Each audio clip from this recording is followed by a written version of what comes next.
kami, komen-komen mereka, ceramah Ustadz menyentuh hati kami.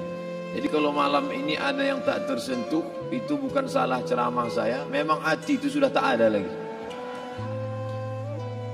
Bercanda, bukan serius. Bapak Ibu yang dimuliakan Allah Subhanahu wa ta'ala, apa yang disampaikan Pak Kepala Kanwil tadi adalah hadis Nabi Muhammad sallallahu alaihi wasallam. Ala fil jasadi mudghah, ketahuilah di dalam jasadmu itu ada segumpal. Idza saluhat, kalau dia baik, saluhal jasadu kulluh, yang lain ikut menjadi baik. Wa idza fasadat, kalau dia rusak, fasadal jasadu kulluh, yang lain ikut menjadi rusak. Di mana dia? Ala wahyal qalb, dia adalah hati. Maka yang pertama kali menghitam itu apa kata Allah? Kalla balrana, ada satu titik hitam. Ala qulubihim, ada satu titik hitam di dalam hati mereka. Ketika satu titik dibiarkan berubah menjadi dua titik dibiarkan berubah menjadi 3 titik, 5 titik, 10, 100, 1000, maka dia pun menjadi hitam semuanya.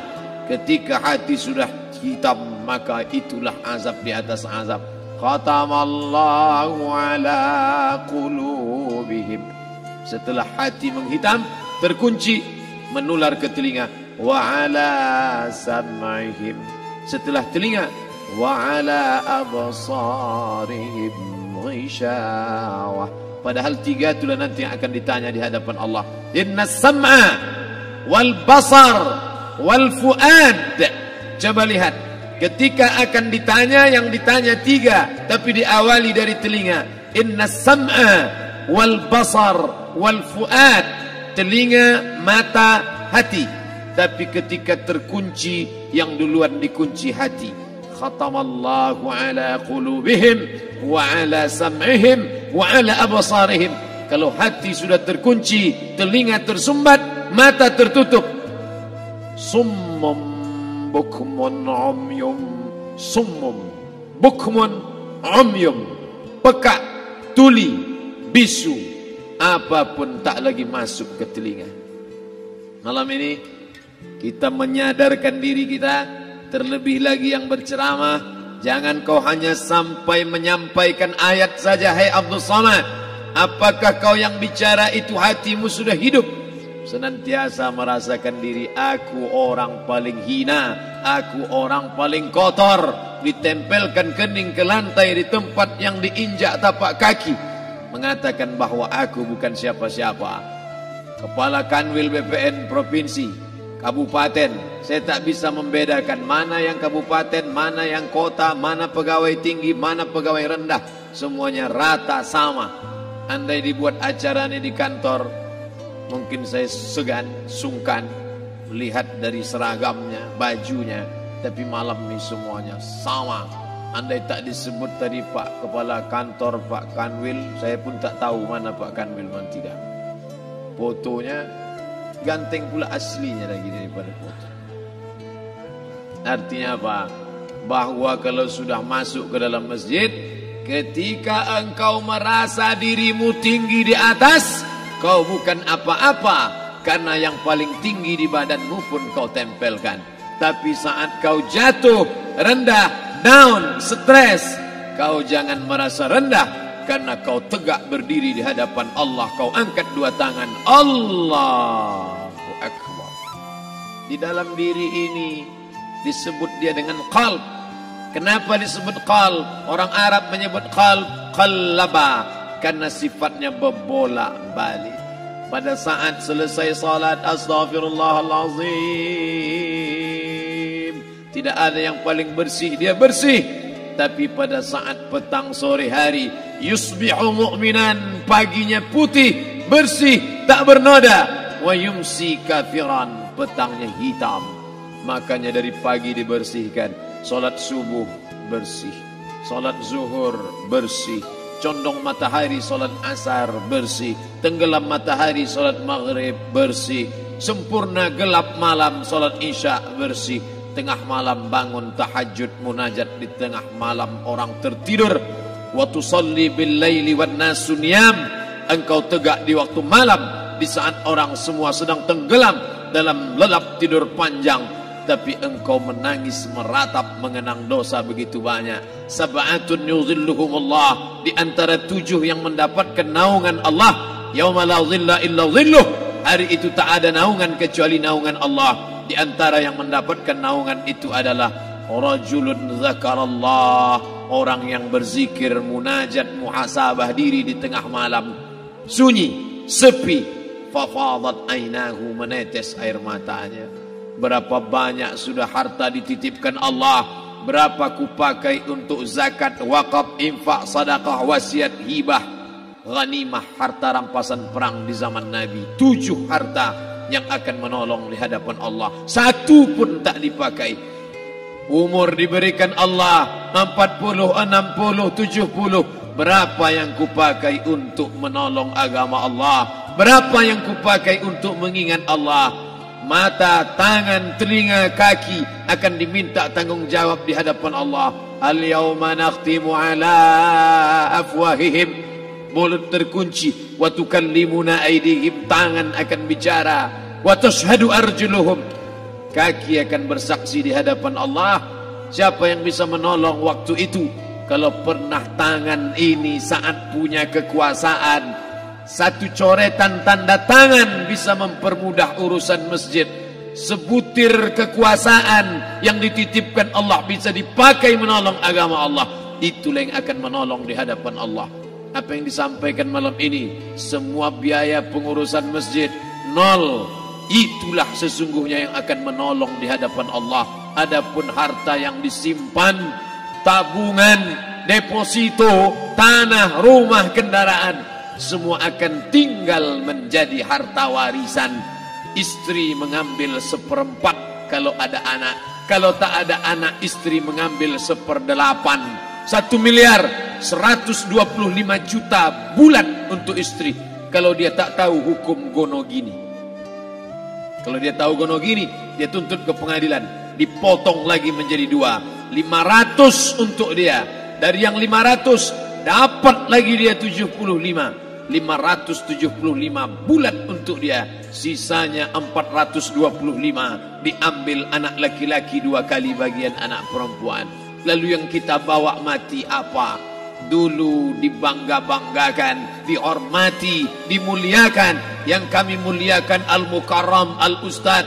Tapi pada saat tiba masanya, yang kita bawa tak lain tak bukan innallaha la yanzuru ila ajsamikum. Allah tak menengok badan, fisik, bentuk tubuh, baju. Ini sampulnya saja. Wala ila suwarikum, Allah tak menengok rupa, wajah. Walakin yanzuru ila qulub. Hati kamu yang bersih itulah yang kau bawa menghadap Allah Subhanahu wa taala. Yauma la yanfa'u malun, harta tak berguna, wala banun, anak tak bisa menolong. Harta tak berguna, anak tak mampu menolong. Illa man atallah, kecuali orang yang datang menghadap Allah biqalbin salim, dengan hati yang bersih, hati yang tulus, hati yang memercikkan cahaya iman, hati yang bersih dari hasad, busuk hati, sum'ah, riya, takabbur. Itulah yang menolong di hadapan Allah Subhanahu wa taala. Tulang, kulu, kulit, darah, lemak, sumsum akan menjadi santapan cacing tanah. Begitu besok pagi pintu kamar tak bisa diketuk, istri bolak-balik membangunkan tak terjaga, dipegang pipi sudah sejuk macam es batu, tanda jantung tak lagi berdetak, maka darah mulai berubah menjadi nanah, busuk. 1, 2, 3 hari kalau tidak disuntik formalin, jasad paling busuk jasad manusia, karena semua dia makan herbivora, tanaman saja. Tapi kita ini omnivora, semua masuk. Maka begitu mati, paling bagus orang Islam paling cepat dikuburkan. Selesai acara pemakaman, habiskah masalah? Muncul masalah baru. Disitulah kita baru sadar. Apa kata Imam Ali radhiyallahu an? An-nasu niyam. Semua manusia waktu hidup itu tidur.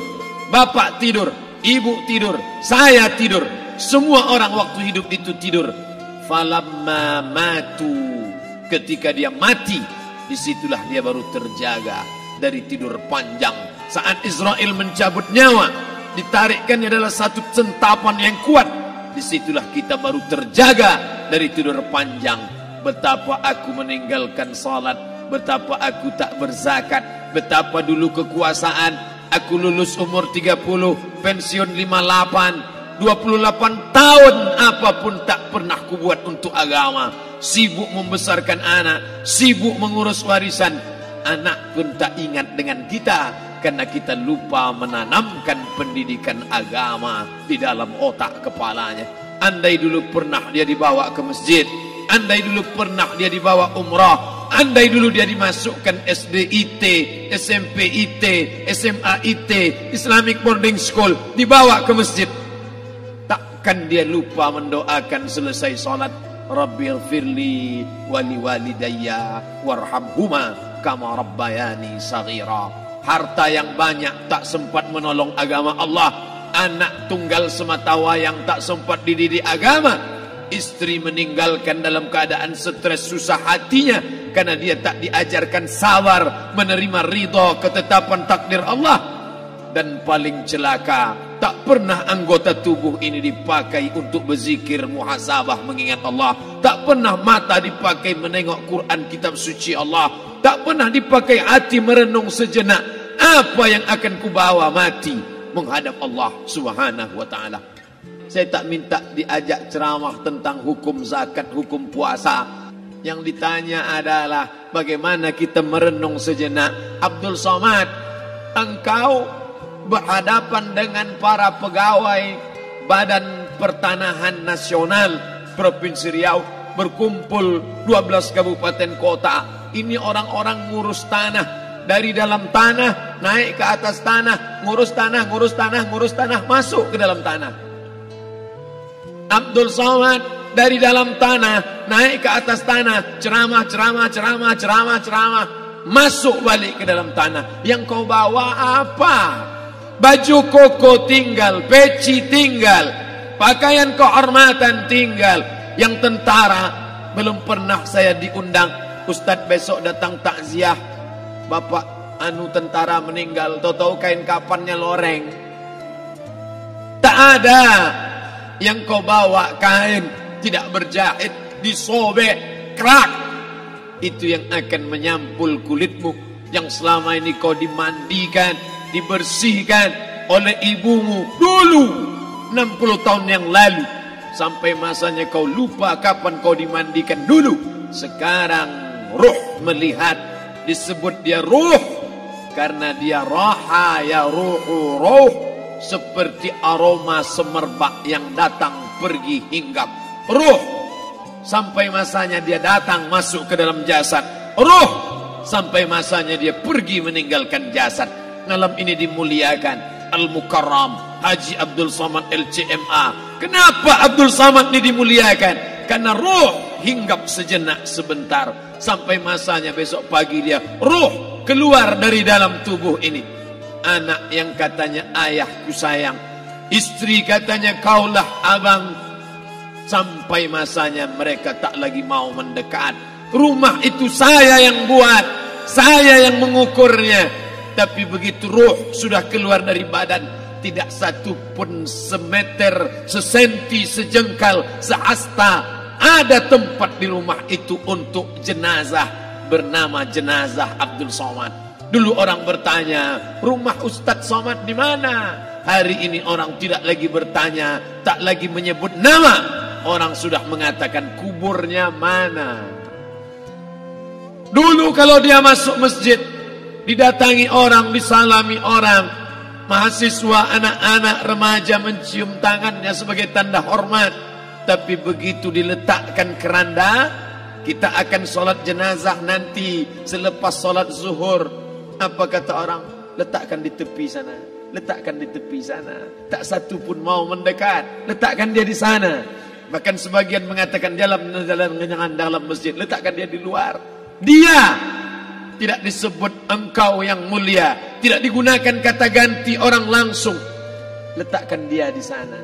Bahkan sebagian tak lagi, padahal tempat paling mulia sebelah kanan, orang tak lagi mau di kanan, mulai dia menjauh ke kiri. Kenapa kau ke sana? Takut aku mimpi hantu nanti malam.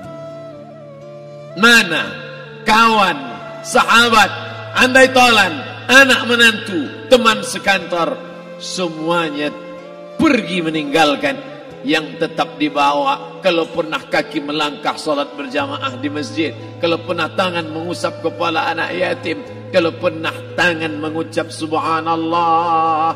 Nanti di akhir tausiah kita akan berzikir, munajat, muhasabah diri, berdoa, mengenang apa yang akan kita bawa menghadap Allah Subhanahu wa taala. Datang malaikat membawa kain kafan dari cahaya, akan menyambut ruh yang mulia. Hadis riwayat Ahmad bin Ambal dalam kitab Al-Musnad, turun malaikat berlomba-lomba membawa kain putih dari cahaya, menunggu ruh akan keluar. Ruh menetes seperti embun di ujung daun. Daun tidak bergoyang, ranting tidak patah. Ruh menetes pelan turun ke dalam kain kafan, dibawa malaikat ke pintu langit. Tak sabar mereka menyambut. Inikah dia yang selama ini berjamaah? Inikah yang dulu ketika dititipkan kekuasaan menolong agama Allah? Kam min masyhurin fil ardi walam yakun ma'rufan fis sama. Berapa banyak yang masyhur terkenal di bumi, malaikat tak mengenal dia. Ini roh siapa? Tapi ini bukan LCMA, dia bukan ustaz, dia bukan ulama, tapi imannya dalam. Kekuasaan dipakai menolong agama Allah. Ruhnya keluar di bawah, semua malaikat mengucapkan salam. Inilah orang yang selama ini kami tunggu-tunggu. Catatannya sudah lama. Setiap pagi petang, malaikat subuh membawa catatan namanya, malaikat malam membawa catatan namanya. Kami merindukannya. Begitu orang-orang yang masyhur di langit, tapi tak dikenal makhluk bumi. Tapi ada sebaliknya, yang rohnya disentapkan, ditarik malaikat. Dengan begitu tarikan yang sangat kuat, Nabi bertanya saat Isra Mi'raj kepada mereka yang sudah mati ribuan tahun yang lalu, apa yang kalian rasakan? Yang satu mengatakan seperti tebasan pedang di tempat yang sama beratus kali. Yang satu mengatakan seperti kambing yang dikuliti hidup-hidup. Yang satu mengatakan seperti mata kail pancing ditarik dari kulit yang basah. Maka kita berdoa setiap selesai salat, Allahumma hawwin alaina, ringankan kami ya Allah, fi sakaratil maut, di saat sakaratul maut yang amat sangat menyakitkan itu.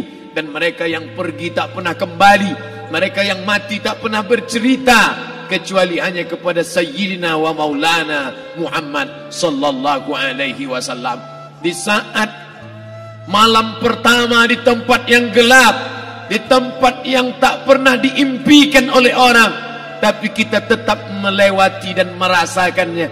Perlahan-lahan cacing tanah, ular-ulat kalajengking akan menggerogoti kulit yang selama ini dimandikan, selama ini dipakaikan sampo yang mahal, selama ini dioleskan pelembab yang lembut. Tapi ternyata sebelum roh keluar jasad, setelah keluar, dia hanya akan menjadi santapan cacing tanah, hancur berkeping hari demi hari. Yang pertama kali membusuk adalah mata, karena dia berisi cairan. Cairan ini mengering, busuk dan berlubang. Lalu kemudian usus sebulan di dalam tanah, mulai dia menggelembung masuk angin dan dia meletus pecah. Cacing-cacing tanah mulai datang menggerogoti, memakan. Habis lemak, tulang, kulit, bulu, sumsum, darah, jantung, empedu, limpa, buah pinggang. Habis semuanya, tinggal tulang-tulang yang memutih, dimakan oleh tanah, ditelan oleh massa, sampai akhirnya Asi bin Wa'il membawa tulang yang kering itu kepada Nabi Muhammad, baginda Sayyidina wa Maulana Muhammad. Ya Muhammad, ayyuhi rabbuka hadzal 'idham, sanggupkah Tuhanmu menghidupkan tulang yang kering ini? Nabi diam tak menjawab, sampai akhirnya datang Jibril alaihi salam membawakan wahyu. Qul, katakan kepada dia. Ayat ini dibaca malam Jumat, Bapak Ibu semua hafal, kita baca قل يحييها الذي أنشأها أول مرة وهو بكل خلق عليم.